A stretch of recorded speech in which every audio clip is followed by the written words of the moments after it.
ఈ రోజే గంగా సప్తమి ఎంతో పవిత్రమైన విశేషమైన రోజు. ఈ రోజు ఈ కథను విన్నా, చదివినా, చెప్పినా, వినిపించినా జన్మల పాపాలు, దరిద్రం తొలగిపోతుంది. కోటి జన్మల మహాపుణ్యం మీకు కలుగుతుంది. మరి ఆ కథ ఏంటో ఇప్పుడు ఈ వీడియోలో తెలుసుకుందాం. పూర్వకాలంలో ఒక అడవిలో ఒక తోడేలు నివసిస్తూ ఉండేది. అది దగ్గర ఉన్న గ్రామంలోకి వెళ్లి పిల్లల్ని ఎత్తుకుని వచ్చి తినేసేది. అలా ఒక అమ్మాయిని ఎత్తుకుని వచ్చింది. కాని ఆ పాపను చూస్తే దానికి చంపబుద్ధి కాలేదు. ముద్దుగా పెంచుకుంది. అడవిలోని తేనె, పళ్ళు తినిపించి పెంచి పెద్ద చేసింది. ఆ అమ్మాయికి యుక్త వయసు వచ్చాక ఒక యువకుణ్ణి ఇచ్చి వివాహం చేసింది. కన్యాదానం చేసింది. ఆ కన్యాదాన ఫలం వల్ల ఆ తోడేలు మరుజన్మలో సగర చక్రవర్తిగా పుట్టింది.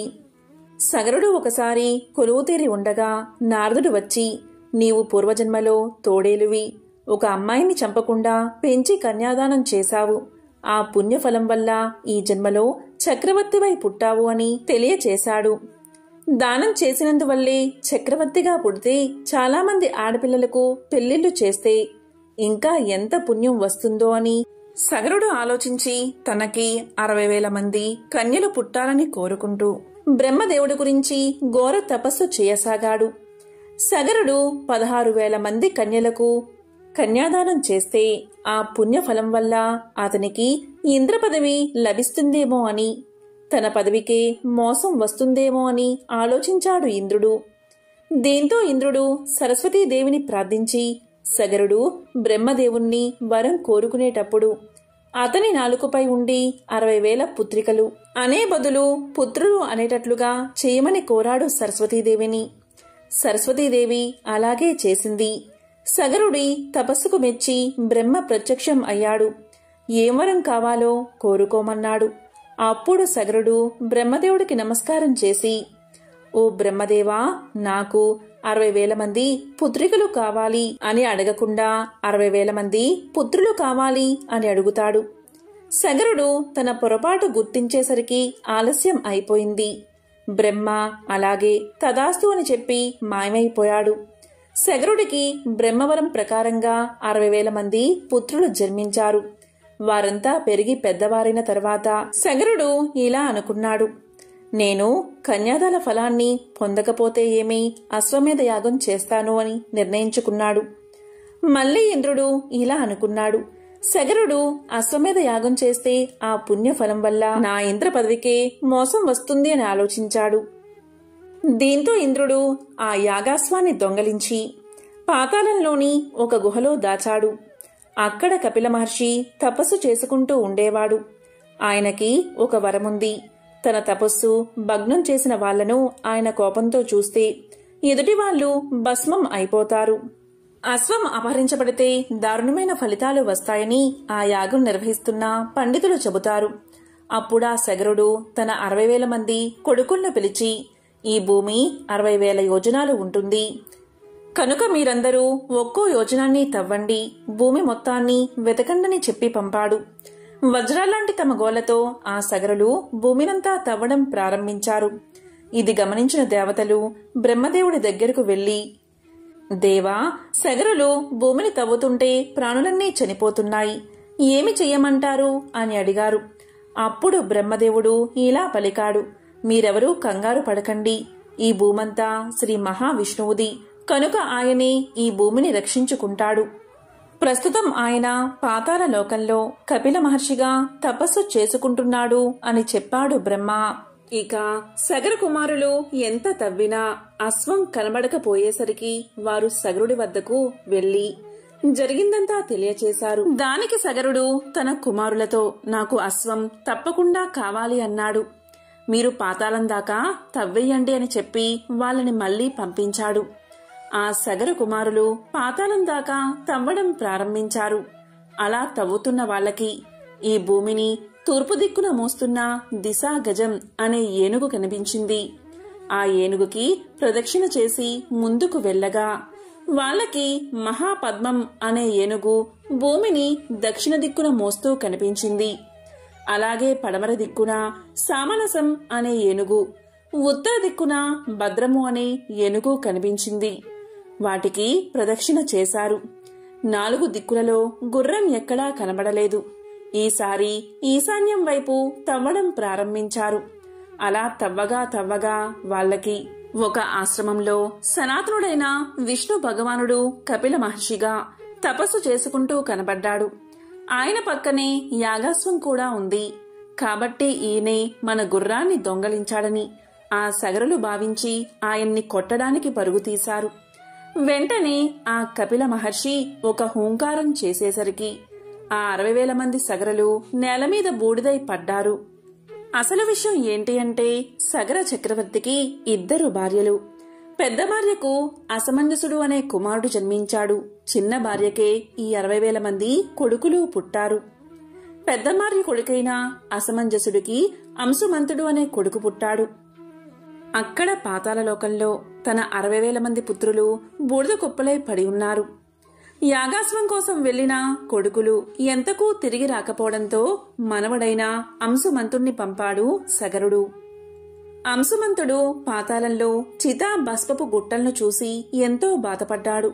వారి ఆత్మలను ఊర్ధ్వలోకాలకు పంపాలని ఉదకం చిలకరించబోతుంటే అశరీరవాణి ఇలా పలికింది: అంశుమంతా, మామూలు జలంతో వారి ఆత్మలు ఊర్ధ్వలోకాలు చేరవు. పవిత్ర గంగాజలంతో మాత్రమే సద్గతి పొందుతాయి అంటూ పలికింది. దీంతో అంశుమంతుడు నిట్టూర్చి అక్కడ్నుంచి వెళ్లిపోయాడు. సగరుని తర్వాత అంశుమంతుడు రాజయ్యాడు. ఆ తరువాత దిలీపుడు రాజ్యాన్ని పాలించాడు. దిలీపుడు మరణించడంతో అతని కొడుకు భగీరథుడు పిన్న వయసులోనే రాజయ్యాడు. అప్పటి వరకు భస్మం అయిన రాజకుమారులకు సద్గతి కలగనేలేదు. చిన్నవాడైన భగీరథుడు తల్లి చెప్పగా విషయం తెలుసుకున్నాడు.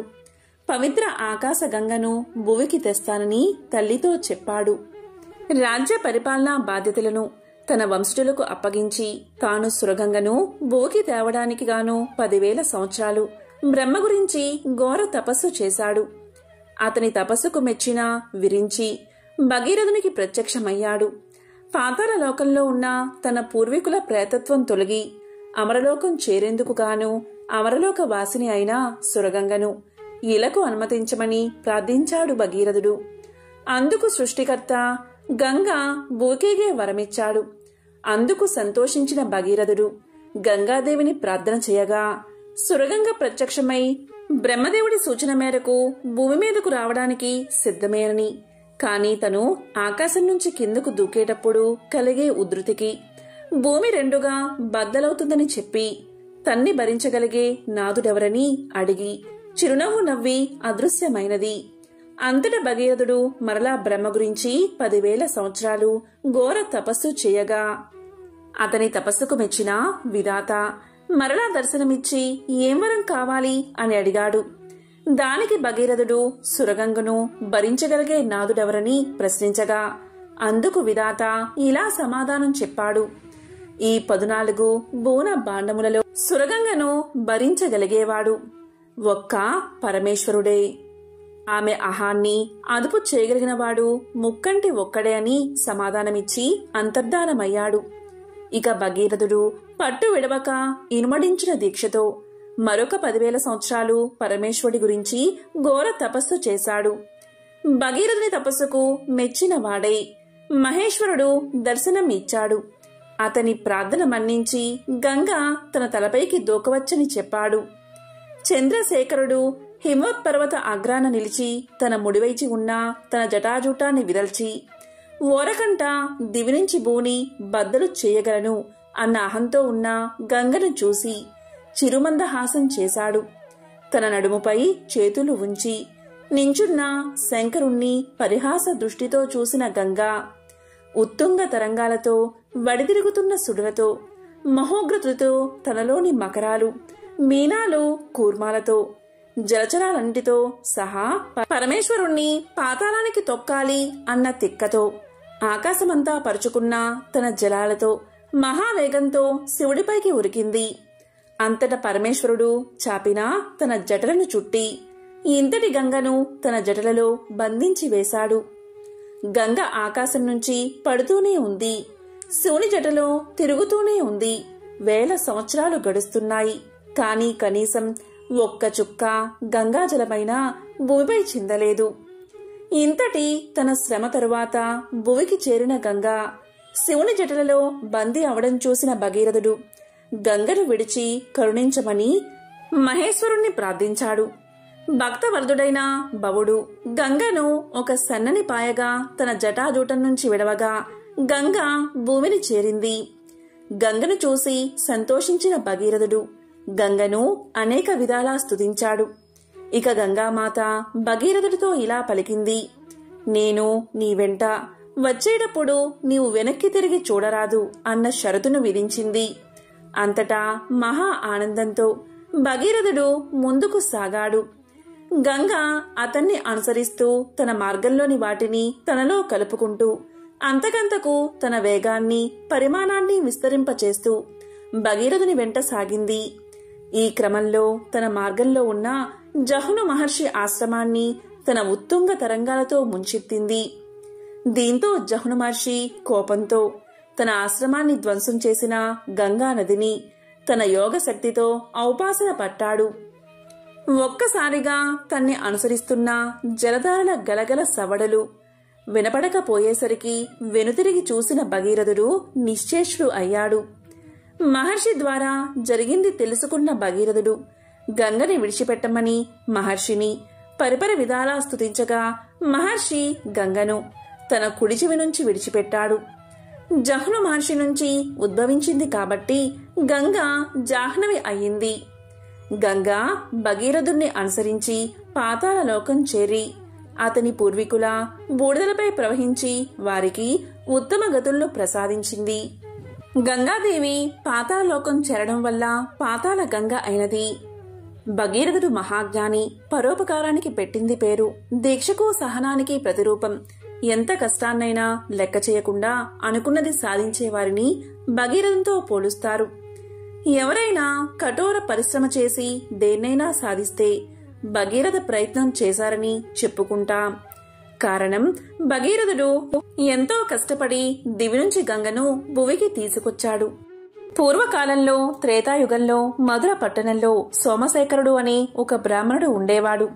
అతను సకల శాస్త్రాలు చదివాడు, 4 వేదాలు నేర్చుకున్నాడు, వేదాంత విద్యా వివేకం సంపాదించాడు. అంతేకాదు అతను ఎల్లప్పుడూ సత్యాన్నే మాట్లాడతాడు. దయామయుడు. అతని భార్య పేరు విశాలాక్షి. ఈమె ఎంతో మంచి ప్రవర్తన కలిగి ఉండేది. శీలవతి, గుణవతి, మహాపతివ్రత. ఎల్లప్పుడూ భర్తనే దైవంగా భావించి పూజించేది.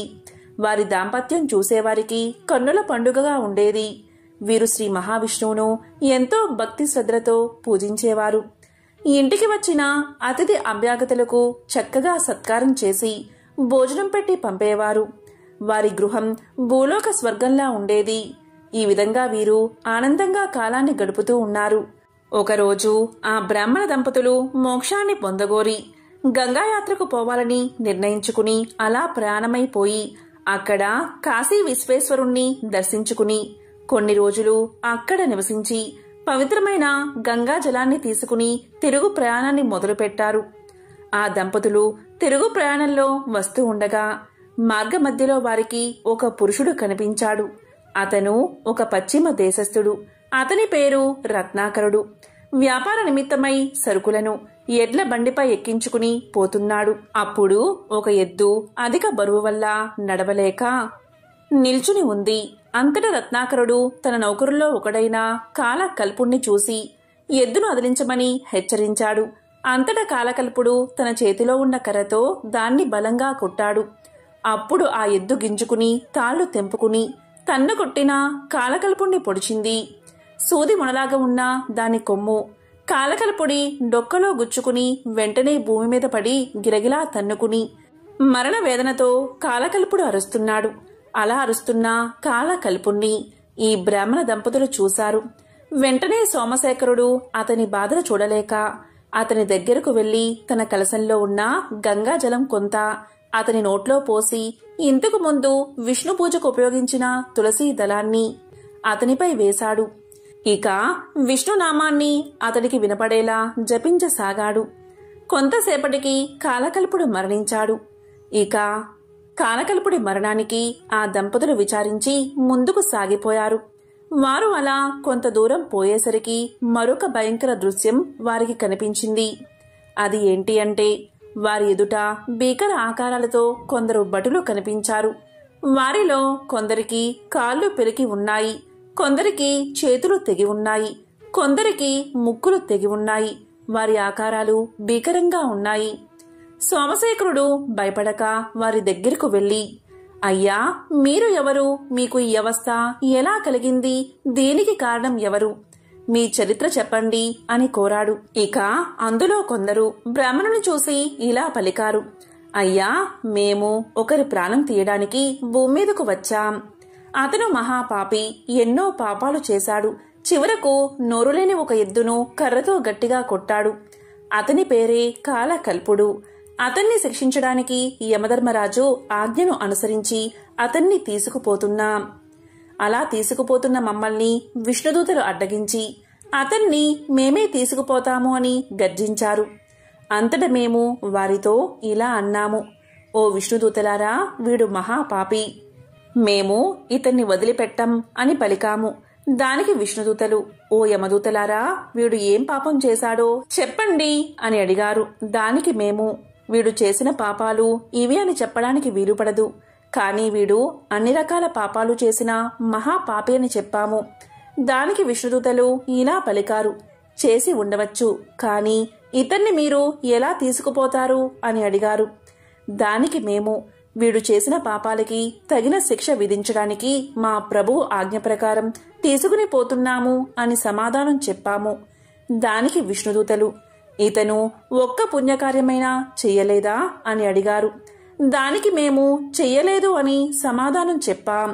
దానికి విష్ణుదూతలు మాతో ఇలా అన్నారు, మీరు బాగా ఆలోచించండి. ఇతను చనిపోయే సమయంలో ఒక బ్రాహ్మణుడు ఇతని నోట్లో పవిత్రమైన గంగాజలం పోశాడు. తులసి దళాన్ని ఇతనిపై ఉంచాడు. అంతేకాదు, ఇతను వినేటట్లు శ్రీమన్నారాయణ్ణి ఉచ్చరించాడు. ఇదే అతను చేసుకున్న మిక్కిలి పుణ్యం. ఇంతకన్నా మించిన పుణ్యం మరేదీ లేదు. అందువల్ల మా ప్రభువైన విష్ణుమూర్తి ఇతన్ని విమానంపై ఎక్కించుకుని తీసుకురమ్మని మమ్మల్ని ఆజ్ఞాపించారు. అదిగో విమానం చూడండి, కాబట్టి మీరు ఇక పొండి అన్నారు. కాని మేము వారితో ఇలా పలికాము, ఇంత మాత్రానికే ఇతన్ని విడుస్తామా? ఇతన్ని తీసుకురమ్మని మా ప్రభువైన యమధర్మరాజు ఆజ్ఞాపించాడు. ఆ మాటలను మేము అతిక్రమించలేము అన్నాము. దానికి విష్ణుదూతలు, సరే అయితే యుద్ధానికి సిద్ధం కండి. మిమ్మల్ని ఓడించి శ్రీ మహావిష్ణువు యొక్క ఆజ్ఞను నెరవేరుస్తాము అని చెప్పారు. ఆ విధంగా వారికి మాకు భీకర యుద్ధం జరిగింది. కాని వారందరూ మహాసూరులు. అందువల్ల మా అందరినీ క్షణాల్లో ఓడించి మమ్మల్ని అంగవైకుల్యులుగా చేసి అతన్ని పుష్పక విమానంపై ఎక్కించుకుని వైకుంఠానికి తీసుకుపోయారు. వారి వల్ల ఇలా దెబ్బలు తిన్నామని, ఇలా జరిగిందని సోమశేఖరుడికి వివరించి తిరిగి వారి లోకాలకు వెళ్లిపోయారు.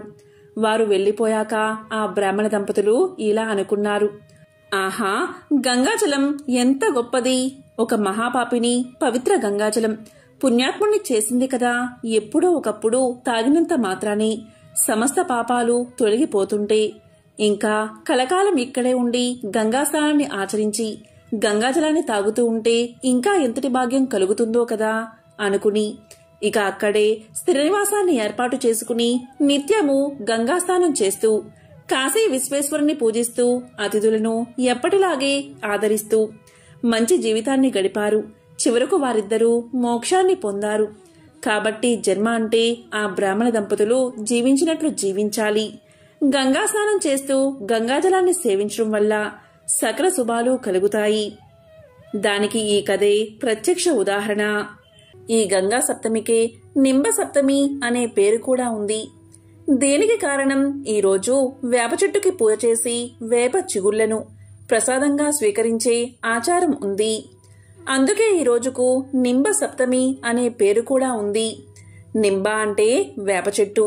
ఈరోజు ఎవరైనా సరే వేప చిగుళ్లను 2 లేదా 3 తింటే వారి శరీరంలోని సమస్త వ్యాధులు నయమవుతాయి. పూర్వం నుంచి ఇలా ఈరోజు తినడం ఆచారంగా ఉంది. ఇక ఈ గంగా సప్తమి రోజు గంగానదిలో స్నానం చెయ్యాలి. గంగానదికి పూజ చెయ్యాలి. ఈరోజు ఇలా చేస్తే మహాపుణ్యం లభిస్తుంది. గంగా సప్తమి రోజు మీ ఇంట్లోని ఇలా స్నానం చేస్తే జన్మల పాపాలు పటాపంచలు అవుతాయి. అష్టదరిద్రాలు, పాపాలు, దోషాలు తొలగి మీ శరీరంలోని వ్యాధులన్నీ పోయి ఆరోగ్యవంతులు అవుతారు. ఈ గంగా సప్తమి రోజు మీరు ఉదయం సాయంత్రం స్నానం చేసే ముందు 2 వేప చిగుళ్ళు తిని, గుప్పెడు వేపాకులు స్నానం చేసే నీటిలో వేసుకుని 1 చెంబుడు నీటిని చేత్తో పట్టుకుని గంగా గంగా గంగా అని 3 సార్లు మనసులో జపించుకుని ఆ నీటిని తల మీద పోసుకోవాలి. ఎప్పుడైతే 3 సార్లు గంగా గంగా గంగా అని జపిస్తారు, ఆ నీరు గంగాజలంగా మారిపోతుంది. ఆ నీరు పాపాలను ప్రక్షాళన చేస్తుంది. మన శరీరంలోని వ్యాధులన్నీ నశిస్తాయి. జన్మల పాపాలు, దరిద్రం, దోషాలు ఆ నీటి ద్వారా తుడిచిపెట్టుకుపోతాయి. అదేవిధంగా ఈరోజు గంగా స్తోత్రం చదువుతూ స్నానం చేసినా, లేకపోతే గంగాజలంతో స్నానం చేస్తూ స్తోత్రం చదివినా మీ జీవితంలో అంతా మంచే జరుగుతుంది. దీర్ఘకాలిక రోగాలు తొలగిపోతాయి. ఈరోజు ఇత్తడి చెంబులో నీరు నింపి ఆ ఇత్తడి చెంబుని ఒక సద్బ్రాహ్మణుడికి దానంగా ఇస్తే అఖండమైన శ్రేయస్సు కలుగుతుంది. సకల శుభాలు కలుగుతాయి. ఇత్తడి చెంబులో ఈ విధంగా దానం చేయలేని వారు మట్టి కుండలో నీరు పోసి ఒక సద్బ్రాహ్మణుడికి దానంగా ఇవ్వండి. ఇలా జలపాత్ర దానం చేస్తే వారికి ఎన్ని జన్మల్లో అయినా తాగడానికి నీటి కొరత ఉండదు. ఈరోజు గంగాస్తుతి శ్లోకాన్ని ఒక్కసారి చదివినా చాలు వారి జన్మల పాపాలన్నీ హరించుకుపోతాయి. 1,000,000 జన్మల పుణ్యం వస్తుంది. మరి ఆ స్తోత్రమేంటో ఇప్పుడు ఈ వీడియోలో తెలుసుకుందాం. దేవీ సురేశ్వరి భగవతి గంగే త్రిభువనధారిణి తరళ తరంగే శంకరమౌళి విహారిణి విమలే మమ మత్తి రాస్తాం తవ పద కమలే. దీని అర్థం ఏంటి అంటే, ఓ గంగాదేవి, నీవు సకల దేవలోకానికి ఈశ్వరివి. ఓ భగవతి, నీ తరళ తరంగాలతో ముల్లోకాలను తరింపచేసేదానివి. విమల జలంతో శంకరుడి శిరస్సును విహరించే నీ చరణ కమలాలపై నా మనసు ఎల్లప్పుడూ నిలిచి ఉండేలాగా అనుగ్రహించు అని శ్లోకమర్థం. ఈ శ్లోకాన్ని ఒక్కసారైనా ఈ రోజు చదివితే వారి జన్మల పాపాలు తొలగి జన్మ ధన్యమవుతుంది. ఆ గంగామాత శివపార్వతుల అనుగ్రహం కలిగి భోగభాగ్యాలతో జీవిస్తారు. ఈరోజే వైశాఖ శనివారం, ఎంతో పవిత్రమైన విశేషమైన రోజు. శ్రీ మహావిష్ణువుకు ప్రీతికరమైన ఈ వైశాఖ మాసంలో తులసి దళాలతో శ్రీ మహావిష్ణువును లక్ష్మీదేవితో కలిపి పూజించిన వారికి ముక్తి లభిస్తుందట. మరి ఎంతో పవిత్రమైన విశేషమైన ఈ రోజు ఈ కథలను విన్నా, చదివినా, చెప్పినా, వినిపించినా జన్మల పాపాలు తొలగి 1,000,000 జన్మల పుణ్యం వస్తుంది. మీకు ప్రతి పనిలో విజయం చేకూరుతుంది. మరి ఎంతో విశేషమైన రోజు ఏ కథను వింటే సకల శుభాలు కలుగుతాయో ఇప్పుడు ఈ వీడియోలో తెలుసుకుందాం. వైశాఖ మాసము అంటే శ్రీ మహావిష్ణువుకు అత్యంత ప్రీతికరమైన మాసం. పూర్వకాలంలో ఉత్తర హిందూస్థానం నుంచి తిరుపతికి ఒక బైరాగి వచ్చాడు. అతను అక్కడ ఒక ఆశ్రమం కట్టుకుని నివసించడం ప్రారంభించాడు. ప్రతిరోజు 3 పూటలయందు స్వామి పుష్కరంలో స్నానం చేసి శ్రీ వెంకటేశ్వర స్వామిని దర్శిస్తూ ఉండేవాడు. తన బసలో నిశ్చలంగా కూర్చుండి సర్వదా స్వామిని ధ్యానిస్తూ ఉండేవాడు. ఆ స్వామి తన ఎదుట ఉన్నట్టే భావించి, అదుగో స్వామి, అవిగో స్వామి పాదాలు అంటూ తులసి దళాలు పెట్టి పూజిస్తూ ఉండేవాడు. అతన్ని అంతా దొంగ భక్తుడు అనుకునేవారు. ఒక్కొక్కప్పుడు అతడు పాచికలు ముందు పెట్టుకుని తీరుబడిగా కూర్చునేవాడు. స్వామి తనతో పాచికలు ఆడుతున్నట్లు భావించి స్వామివారి పందెం కూడా తానే వేస్తూ ఉండేవాడు. మధ్య మధ్య స్వామి, మీ వంతు వచ్చింది, పాచికలు వేయండి అంటూ ఉండేవాడు. స్వామి పాచికలు వేయడం లేదని చింతపడుతూ ఉండేవాడు. అంతలోనే ధైర్యం తెచ్చుకుని ఆనందంగా, అదిగో స్వామి వస్తున్నాడు, స్వామి వస్తున్నాడు అని పలవరిస్తూ ఉండేవాడు. ఈ విధంగా జరుగుతూ ఉండగా ఒకనాడు అకస్మాత్తుగా అతని ఆశ్రమం బయట ఏదో చప్పుడైంది. క్షణంలో అతని ఆశ్రమం అంతా సుమనోహరమైన పరిమళంతోనూ గొప్ప కాంతితోనూ నిండిపోయింది. బైరాగి ఆ చప్పుడు ఏమిటా అని తలెత్తి చూసేసరికి మెరుపు వంటి కాంతి, ఆ కాంతి మధ్య ఒక దివ్య మంగళ విగ్రహం కనిపించింది. ఆ దివ్య మంగళ విగ్రహాన్ని చూసి బ్రహ్మానంద భరితుడయ్యాడు అతను. గోవిందా గోవిందా హరే శ్రీనివాస హరే వెంకటేశ అంటూ పరిగెత్తుకుని వెళ్లి ఆయన పాదాలపై పడి పరవశమయ్యాడు. శ్రీనివాసుడు తన పాదాల ముందు పడి ఉన్న బైరాగిని చేతితో లేవనెత్తి, బావాజీ పాచికలు ఆడదాం పదండి, నేను త్వరగా వెళ్ళాలి అన్న మాటలు విని బైరాగి స్వామికి తనపై కలిగిన దయకు ఎంతో పొంగిపోయాడు. భక్తి శ్రద్ధలతో స్వామిని తీసుకుపోయి ఒక పరిశుభ్రమైన స్థలంలో కూర్చోబెట్టాడు. తనివి తీరా స్వామి యొక్క జగన్మోహనాకారాన్ని చూసి జగత్తునే మర్చిపోయాడు. బావాజీ పాచికలు ఆడు అన్న వెంకటేశ్వర స్వామి మాటలు విని యథాస్థితికి చేరుకున్నాడు. పాచికలు ఆడసాగాడు. వెంకటేశ్వర స్వామి అతని భక్తికి ఎంతో ఆనందించి కొంతసేపు పాచికలు ఆడి అతన్ని సంతోషపెట్టి వెళ్లిపోయాడు. ఈ విధంగా ప్రతిరోజు వెంకటేశ్వర స్వామి అతని ఆశ్రమానికి వచ్చి పాచికలు ఆడి వెళ్తూ ఉండేవాడు. కొన్ని రోజులు ఇలా జరిగింది. ఒకనాడు రాత్రి వెంకటేశ్వర స్వామి ఆ బైరాగితో పాచికలు ఆడుతూ ఆడుతూ, బావాజీ మిమ్మల్ని ఎవరో పిలుస్తున్నట్లున్నారు, బయటకు వెళ్లి చూసి రండి అన్నాడు. బైరాగి తక్షణం పైకి లేచి బయటకు వెళ్లాడు. ఆ సమయంలో వెంకటేశ్వర స్వామి తన కంఠాభరణాన్ని అక్కడ వదిలి మాయమైపోయాడు. బైరాగి ఆశ్రమం చుట్టూ వెతికాడు. ఎవరూ కనిపించకపోవడం చేత తిరిగి లోనికి వచ్చి చూడగా స్వామి కనబడలేదు. కాని స్వామివారి కంఠహారం మాత్రం కనబడింది. బైరాగి దాన్ని చూసి, అయ్యో స్వామివారు కంఠహారం మరచి వెళ్లిపోయారు, దీనికోసం స్వామివారు తిరిగి రావచ్చు అనుకుని స్వామి రాకకు ఎదురుచూస్తూ ఉన్నాడు. ఇలా అతడు ఆ స్వామి రాకకు ఎదురుచూస్తూ ఉండగా తెల్లవారిపోయినది. బైరాగి ఆ విషయాన్ని గమనించి, అయ్యో స్వామి తిరిగి రానేలేదు, ఇది లేకపోతే స్వామివారి చక్కదనానికి వెలితి కలుగుతుంది, తీసుకుపోయి ఇచ్చి వస్తాను అనుకుని హారం పట్టుకుని గబగబా ఆలయానికి పోతూ ఉన్నాడు. అప్పటికే స్వామివారిని సేవించబోయిన పూజారులు స్వామి మెడలో హారం లేదని గమనించి హారం ఎలా పోయినదో గ్రహించలేక తికమక పడుతున్నారు. ఆ విషయం దేవస్థానం అధికారులకు కబురు చేశారు. వారు వీరు అంతా కలిసి కంఠహారం కోసం వెతకడం ఆరంభించారు. అదే సమయంలో బావాజీ హారం పట్టుకుని ఆలయానికి వెళ్తూ ఉన్నాడు.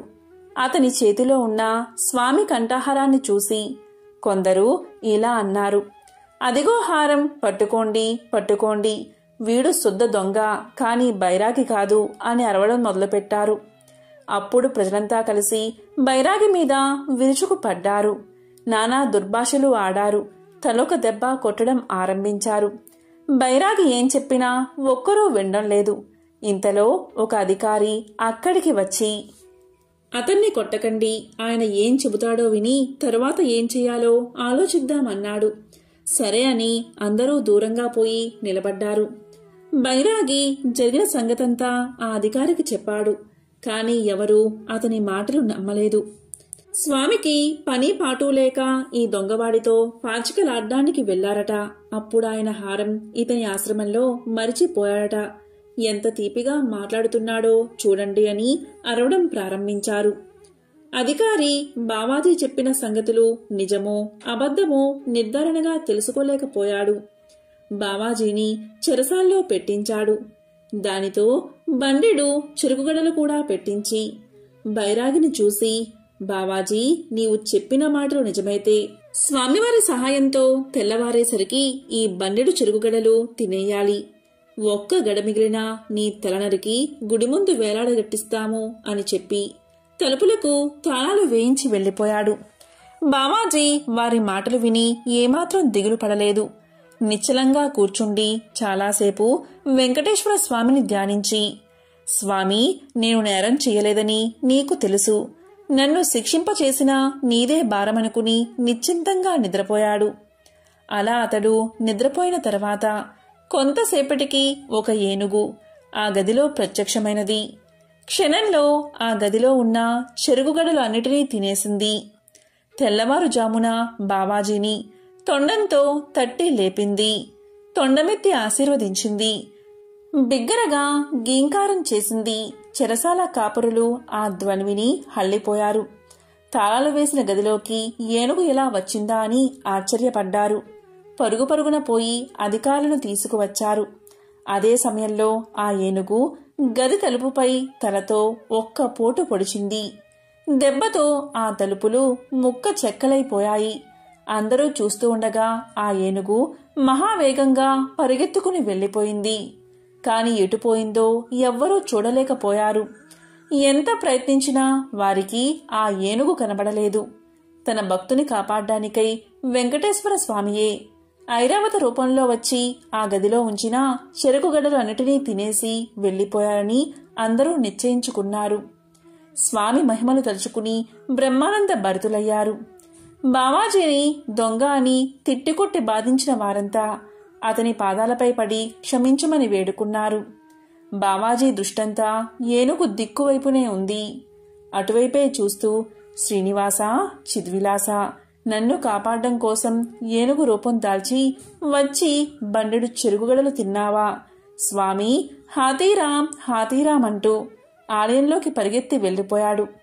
ఆ భక్తుణ్ణి ఇక అడ్డుపడేవారు ఎవరు? తిట్టికొట్టి బాధించిన ప్రజలు, అధికారులు అతని పాదాలపై పడి మొక్కసాగారు. క్రమంగా ఆయన్ని దేవాలయానికి ప్రధాన అధికారిగా నియమించుకున్నారు. అంతా ఆయన్ని హాతీరాం బాబాజీ అని పిలుస్తూ ఉండేవారు. హాతీరాం బాబాజీ చాలా కాలం శ్రీ వెంకటేశ్వర స్వామిని సేవించాడు. స్వామివారి పూజలకు, ఉత్సవాలకు ఏ విధమైన లోటుపాట్లు కలగకుండా చక్కగా దేవస్థాన పాలన సాగించి చివరకు స్వామిలో ఐక్యమయ్యాడు. ఆ భక్తుని జ్ఞాపకార్థం స్వామి ఆలయానికి సమీపంలో ఒక మఠం కట్టబడింది.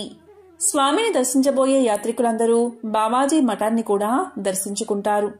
నేటికి సుమారు 20 సంవత్సరాలకు ముందు చాలా కాలం తిరుపతి దేవస్థాన పరిపాలన బావాజీ, వారి శిష్యులు చేస్తూ ఉండేవారు. ఎంతో పవిత్రమైన, విశేషమైన ఈ కథను విన్నా, చదివినా, చెప్పినా, వినిపించినా జన్మల పాపాలు తొలగి కోటి జన్మల పుణ్యం వస్తుంది, సకల శుభాలు కలుగుతాయి. పూర్వం అనంత ఆచార్యులు అనే భక్తుడు ఉండేవాడు. ఇతడు శ్రీమద్ రామానుజాచారుల వారి ప్రియ శిష్యుడు. శ్రీ రామానుజాచారుల వారి ఆదేశానుసారం అనంత ఆచార్యులు భార్యతో సహా తిరుమలకు వచ్చి శ్రీనివాసుణ్ణి సేవిస్తూ కాలం గడిపేవాడు. అనంత ఆచార్యులు ఒక పువ్వుల తోటను ఏర్పాటు చేసి స్వామివారికి పూజ చేసేవాడు. శ్రీ లక్ష్మీనారాయణలకు పుష్పాలతో ప్రకృతి సౌందర్యానికి అద్దం పట్టేలా ఉండే ఆ తోటలో విహరించడమంటే అత్యంత ప్రీతికరం. లక్ష్మీదేవికి ఆ తోటలోని పుష్పాలంటే చాలా ఇష్టం. అందుకే లక్ష్మీదేవి ప్రతిరోజు రాత్రి వేళలో తన నాదుడు తోడురాగా ఆ వనంలో విహరిస్తూ ఆటపాటలాడుతూ మైమరిచిపోయేది. అనంత ఆచార్యులు ఎంతో ప్రేమతో ఎన్నో అందమైన పూల మొక్కలను ఎక్కడెక్కడి నుండో తీసుకుని వచ్చి పెంచసాగాడు.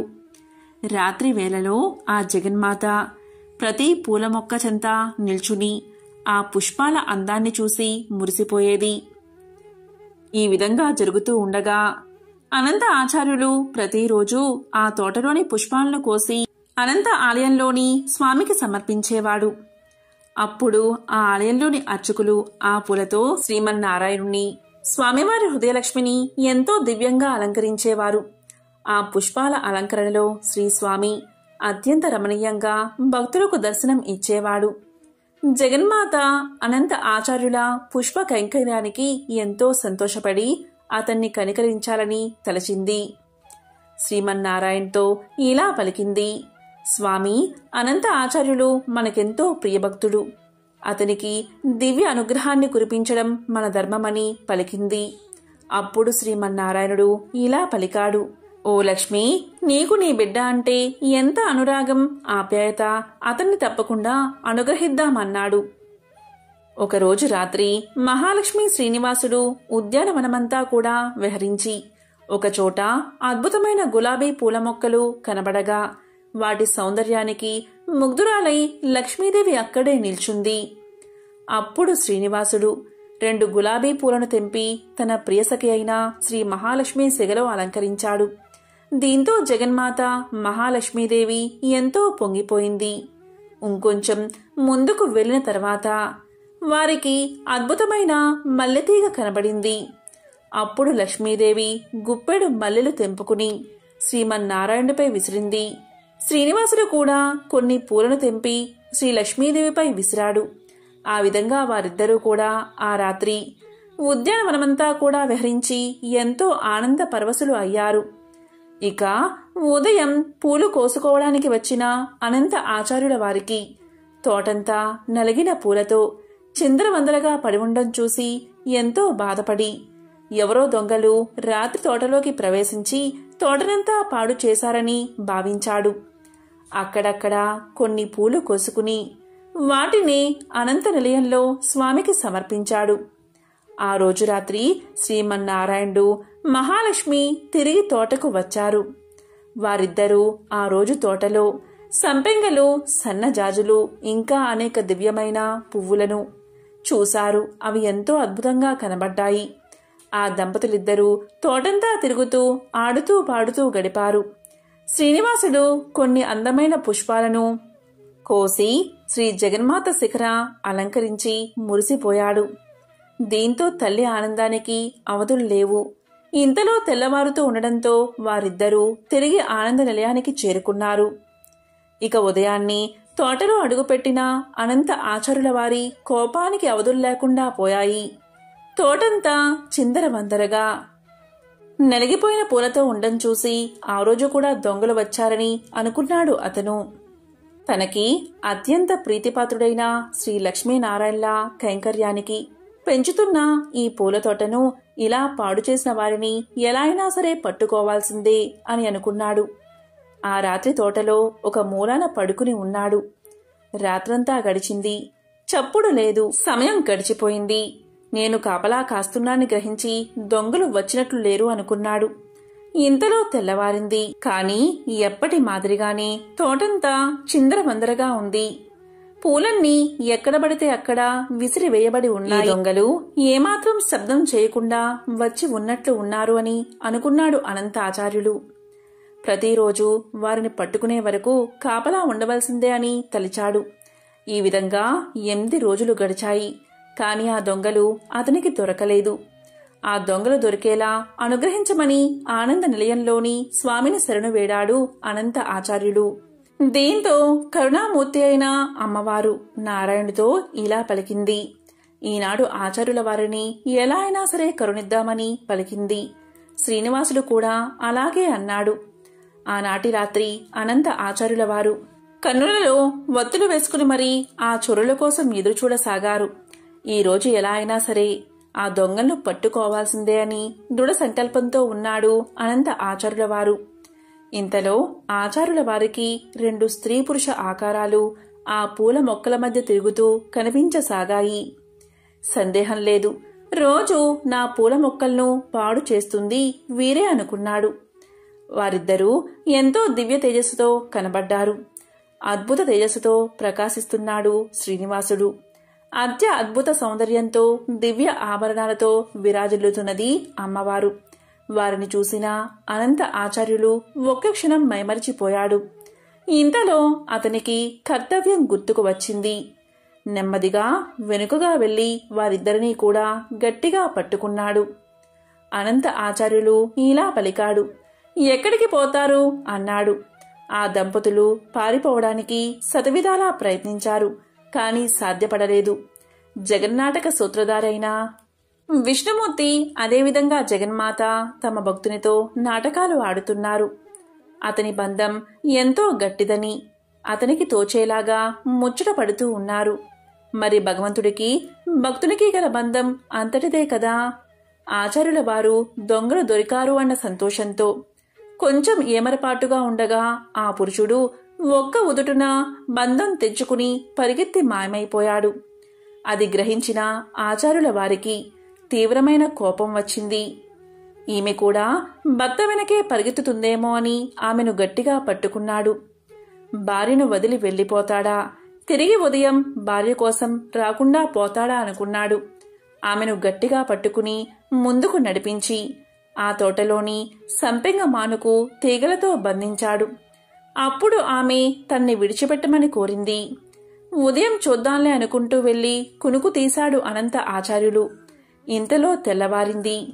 అనంత నిలయంలో తలుపులు తీసిన అర్చక స్వాములు నిశ్చేష్టులై నిలబడ్డారు. వారి నోట మాట రాలేదు.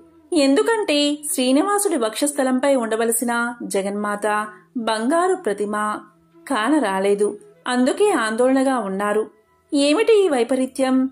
విపరీత బుద్ధి ఎవరికి పుట్టింది అనుకున్నారు. అప్పుడు శ్రీమన్నారాయణుడు ఆకాశవాణి రూపంలో ఇలా పలికాడు. మీరు ఏమీ చింతించకండి. నా ప్రియసఖి అనంత ఆచార్యుల వారి తోటలో బంధింపబడి ఉన్నది. మీరందరూ వెళ్లి ఆమెని సగౌరవంగా తీసుకుని రండి అని పలికాడు. ఇక వెంటనే అర్చకులు అందరూ కూడా పరుగు పరుగున తోటకు వెళ్లగా అక్కడ సంపెంగ మానుకు బంధించబడి ఉన్న శ్రీ మహాలక్ష్మి బంగారు ప్రతిమ కనిపించింది. జరిగింది గ్రహించిన అనంత ఆచార్యులు తనకేమీ తెలియదని అర్చకులతో మొరపెట్టుకున్నాడు. అప్పుడు అర్చకులందరూ కూడా అనంత ఆచార్యులతో సహా అలివేల మంగను పలు విధాలా స్తుతిస్తూ ఒక పూలగంపలో పెట్టుకుని ఆలయానికి తీసుకువచ్చారు. అనంత నిలయంలో ప్రవేశించగానే శ్రీనివాసుడు ఆకాశవాణి రూపంలో ఇలా పలికాడు. మామా అనంతాచార్య, నీ కూతురుని నాకు పూలబుట్టలో తెచ్చి ఇచ్చిన నీవు నాకు కన్యాదాతవైన మామగారివి. నీ పుష్ప కైంకర్యానికి మేమిద్దరం ఎంతో ఆనందపడ్డాం. ఇదంతా మావేడుకే అని పలికాడు. అప్పుడు ఆ పూలగంపలోని అమ్మవారు క్షీర సముద్రరాజ తనయ తిరిగి యథాప్రకారంగా శ్రీవారి వక్షస్థలాన్ని అలంకరించింది. ఇక అనంత ఆచార్యుల వారి జన్మ ధన్యమైనది. జగన్మాత శ్రీ మహాలక్ష్మికి తన భక్తులంటే అంతటి అనురాగం, ఆప్యాయత. కాబట్టి ఎంతో విశేషమైన ఈ శనివారం రోజు ఈ కథను విన్నా, చదివినా, చెప్పినా, వినిపించినా జన్మల పాపాలు తొలగి కోటి జన్మల పుణ్యం వస్తుంది. సకల శుభాలు కలుగుతాయి. ఇక స్వామికి సంబంధించిన మరొక విశేషమైన కథను ఇప్పుడు తెలుసుకుందాం. అనంత ఆచార్యులు శ్రీవారి భక్తుల్లోనే అగ్రగణ్యుడు.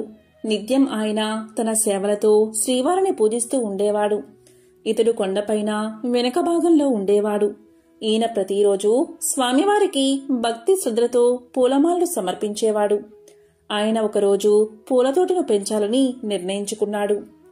పూలతోటను పెంచాలని నిర్ణయం తర్వాత పూలతోట పెంపకానికి సరిపడా నీరు కోసం ఒక చెరువును తవ్వాలని నిర్ణయానికి వచ్చాడు. దాంతో చెరువును తవ్వడం మొదలు పెడతాడు. ఇతరుల సాయం తీసుకోకుండా భార్యాభర్తల ఇద్దరూ కలిసి చెరువును తవ్వాలని నిర్ణయించుకుని ఆరంభిస్తారు. ఇక చెరువు తవ్వే సమయంలో అనంత ఆల్వారుని భార్య గర్భవతి. అనంత ఆల్వారు గడ్డపారతో మట్టిని తవ్విస్తే ఆమె గంపలోకి ఎత్తి దూరంగా పడేసేది. అంతలో ఈ తతంగమంతా చూసిన శ్రీ వెంకటేశ్వర స్వామివారు ఆ భార్యాభర్తలకు సహాయపడాలి అనుకుని 12 సంవత్సరాల ఒక బాలుని రూపంలో అక్కడికి వస్తాడు. గర్భిణిగా ఉన్న ఆమెకు సాయం చేస్తానని చెప్పి ఆ మట్టిని నేను పారబోస్తా అంటాడు. దానికి అనంత ఆల్వారు ఒప్పుకోడు, నిరాకరిస్తాడు. కాని అతని భార్య అంగీకరించడంతో బాలుడు ఆమెకు సాయం చేస్తాడు. ఆమె భర్తకు తెలియకుండా మట్టి తట్టని తీసుకువెళ్లి ఇస్తే బాలుడు దూరంగా పోసి వచ్చేవాడు.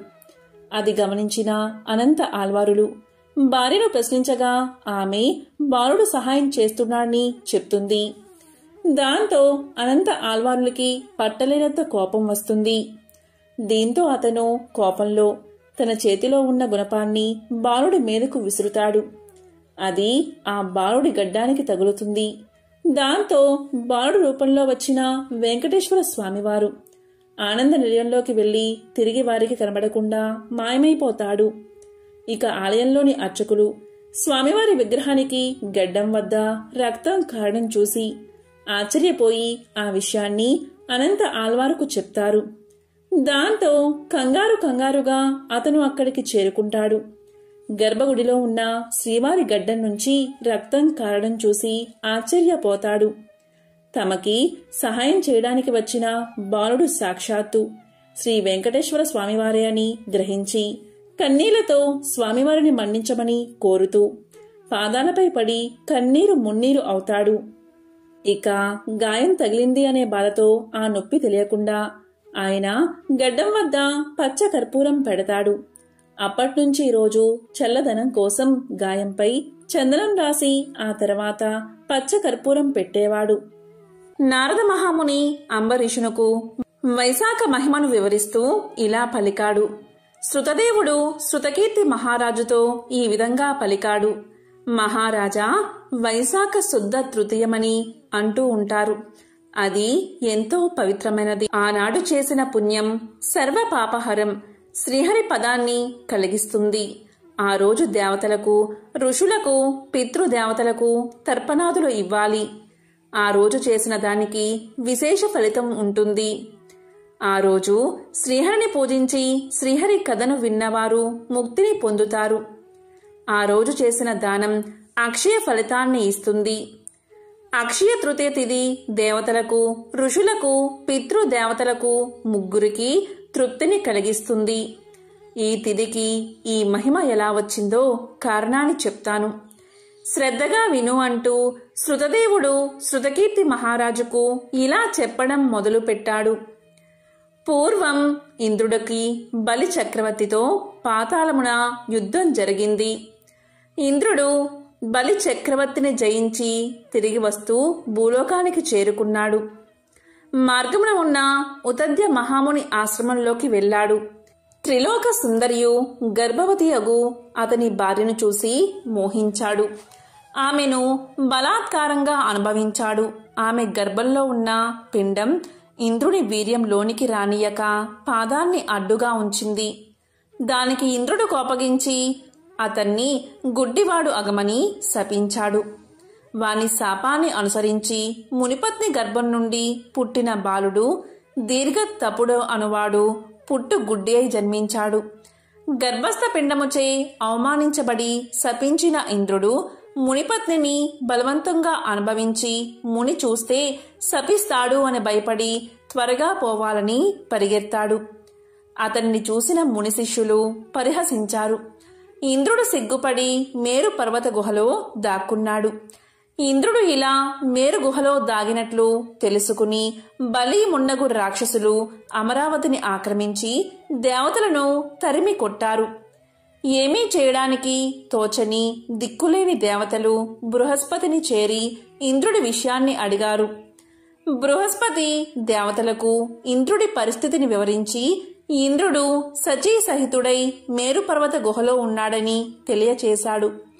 అప్పుడు దేవతలందరూ మేరు పర్వత గుహను చేరి ఇంద్రుణ్ణి బహువిధాలుగా స్తుతించారు. బృహస్పతి మొదలగు వారి స్తుతులను విని ఇంద్రుడు సిగ్గుపడుతూ వచ్చిన వారికి కనిపించాడు. బలి మున్నగువారు స్వర్గాన్ని ఆక్రమించారని దేవతలు చెప్పారు. పరస్త్రీ సంగదోషమున నేను అసక్తుడై ఉన్నానని ఇంద్రుడు దేవతలకు తెలియచేశాడు. ఇంద్రుడి మాటలు విని బృహస్పతి దేవతలు ఏమి చెయ్యాలి అని ఆలోచనలో పడ్డారు. అప్పుడు బృహస్పతి దేవతలతో ఇలా పలికాడు. ప్రస్తుతం శ్రీహరికి మిక్కిలి ఇష్టమైన వైశాఖ మాసం గడుస్తూ ఉంది. ఈ మాసంలో అన్ని తిథులు పుణ్యప్రదాలే. అందులోనూ శుక్లపక్షమునందలి తృతీయ తిథి చాలా శక్తివంతమైనది.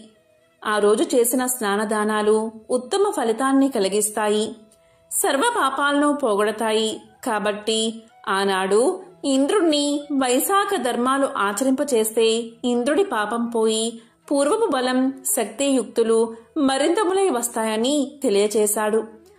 అందరూ కలిసి బృహస్పతి చెప్పినట్లుగానే ఇంద్రుడిచే అక్షయ తృతీయ నాడు ప్రాతకాల స్నానము, తర్పణాదులు, శ్రీహరి పూజ, కథాశ్రవణము మున్నగువాణ్ణి చేయించారు. ఇంద్రుడును అక్షయ తృతీయ ప్రభావమున శ్రీహరి కృపచే మిక్కిలి శక్తిమంతుడై దేవతలతో కలిసి బలిని, రాక్షసులను తరిమి అమరావతిని గెలుచుకుని ప్రవేశించాడు. అప్పుడు దేవతలు యజ్ఞ యాగాదుల యందు తమ భాగాలను మరలా పొందారు. మునులు రాక్షస వినాశనం వల్ల నిశ్చింతగా తమ యజ్ఞ యాగాలను, వేదాధ్యయనాదులను కొనసాగించారు. పితృదేవతలను యథాపూర్వంగా తమ పిండాలను పొందారు. కాబట్టి అక్షయ తృతీయ దేవతలకు, మునులకు, పితృదేవతలకు సంతోషాన్ని కలిగించేది అయ్యింది. ఈ విధంగా అక్షయ తృతీయ సర్వజీవులకు భుక్తిని, ముక్తిని ఇచ్చి సార్థక నామాన్ని కలిగి ఉంది అని శృతదేవుడు శృతకీర్తికి అక్షయ తృతీయ మహిమను వివరించాడు. ఎంతో పవిత్రమైన విశేషమైన ఈ శనివారం రోజు ఈ కథలను విన్నా, చదివినా, చెప్పినా, వినిపించినా జన్మల పాపాలు తొలగి కోటి జన్మల పుణ్యం వస్తుంది. వెంకటేశ్వర స్వామివారి పరిపూర్ణ అనుగ్రహం మీకు కలుగుతుంది. ఓం నమః శివాయ. ఓం నమో నారాయణాయ. ఓం నమో వెంకటేశాయ.